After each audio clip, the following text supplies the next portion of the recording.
Hey guys, welcome to my episode on housing in Korea. So I'll be showing you some of the different housing categories that people have to choose from who are in the 20s to 30s. A wide phenomenon that you actually see in Korea is that you're going to see a lot of people in the 20s and 30s living with their parents because housing is too pricey, or there's pressure to save money for the future, especially marriage or having kids, or our wage isn't actually that much, although the cost of living in Seoul in Korea is very, very high. According to the World Bank, our income per capita is around $27,970. So that's roughly $28,000, which is maybe approximately like $2,000 a month. So actually this is what I see among all my friends who are in the 20s and 30s. They are getting around $2,000 or less. But housing cost is continuously increasing in Korea, and also the cost of living is increasing in Korea. So you sort of see like a mismatch where everyone's wage is still the same, but the cost of living is getting more expensive. So we have three big categories for housing. One is studios. So for studios, you're gonna see a lot of it's just like a one space area. So it's a studio where the kitchen and the bedroom is stuck together, so you don't have a living room. And then you have like a teeny weeny little bathroom. And usually these would go around $450 to $700. It really depends on what region you're living in, because for example, if you're living in Gangnam or a really nice area in the middle of Seoul that's close to everything, obviously the rent is going to be much more expensive. So it's going to be around $700 or even more. I know some friends who are paying like more than $1,000 when they're living in Gangnam monthly for rent. But mostly if you're sort of like outwards of Seoul, then you would be paying around $450. The problem with these one-room studios, well, just studios, are that the deposit is very expensive. So deposits around, it can range from $1,000 to $10,000.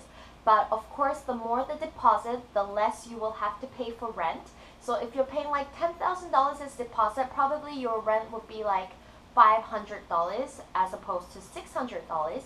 But if you're paying like less of a deposit, let's say $5,000, maybe your rent would increase to $700. But this is really hard for college graduates who are just freshly out of school, because you don't have that kind of money with you, especially if you're like drowning in your tuition debts.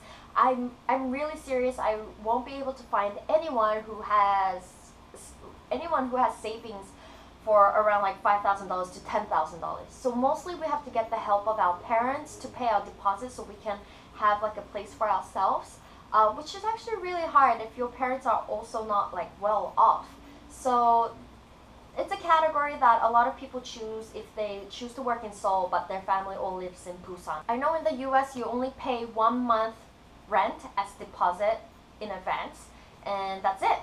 So, deposit's not that expensive. Housing costs, I know it is expensive for like some cities like New York City, LA, or San Francisco, but you're going to be making much more than what you will make on average in Korea. Another category is 고시텔 or 고시원. And these are like bedrooms in sort of like a condominium. And these are just bedrooms where it can come with a bathroom or with a shared bathroom depending on how much you're willing to pay.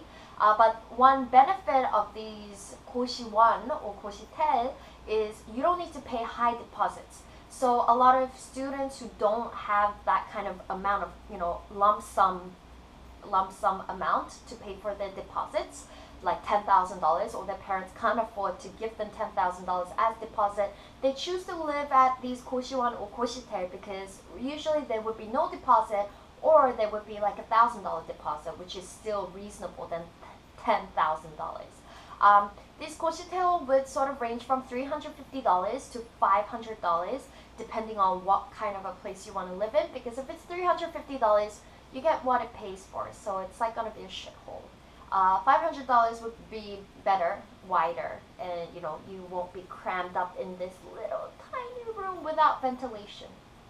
But usually the kitchen is also shared on like the most top floor, stuff like that. So kitchen shared, everything else is shared. Usually these Goshiwon and Goshitel, the kitchens come with free rice and free ramen. So it really sort of does help cut down the cost, but you can't really guarantee the quality of the rice.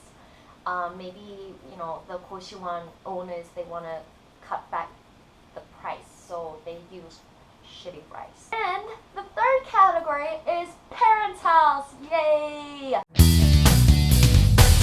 So parents' house are like the best because you can just like chug on their money and eat their food and sleep in their house, although you are sort of making money.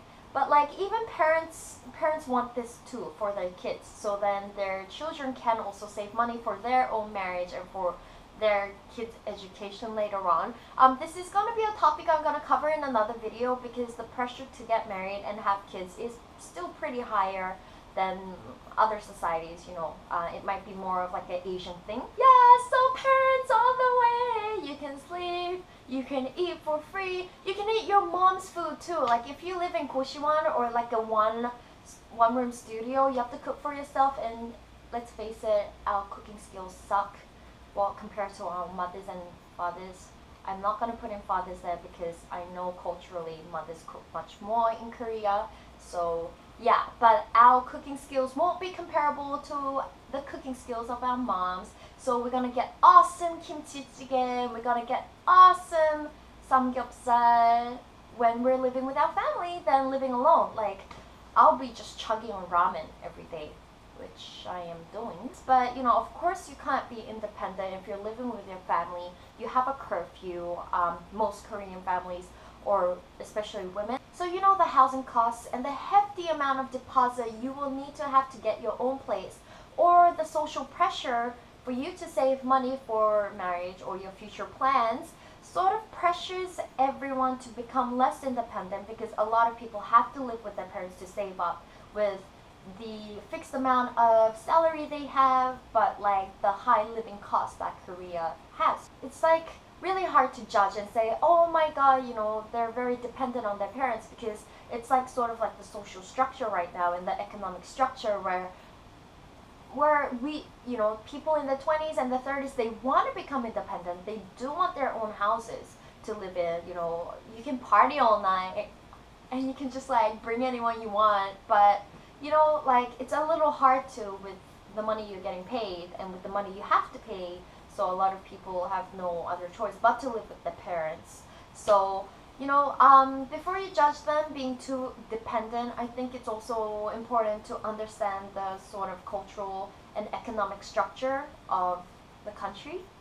I hope this was good insight how things work a little bit differently in the Korean society and culture. Okay, so if you like this video, thumbs up and comment away if you want to add anything, or if you want to introduce me to your cultures and how people in the 20s and 30s might be more independent in your country or actually dependent in your country. It would be great to hear from you guys. And also please subscribe if you liked hearing my voice and you want to hear it again. But anyway, so I'll see you guys in my next video.